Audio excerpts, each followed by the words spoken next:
Hello Durga ji, आपका phone बज रहा है। दुर्गा जी, आपका कॉल आ रहा है। दुर्गा जी, आपको कोई दिल से याद कर रहा है।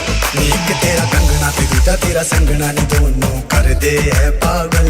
Durga ji, please pick up the call. नी दोनों कर दे है पागल। हेलो दुर्गा जी, आपका फोन बज रहा है। Durga ji, please pick up the call. दूजा तेरा संगना नी दोनों कर दे है पागल। दुर्गा जी, आपको कोई दिल से याद कर रहा है। पागल नीक तेरा कंगना ते दूजा तेरा संगना नी दोनों कर दे है पागल। दुर्गा जी, आपका कॉल आ रहा है।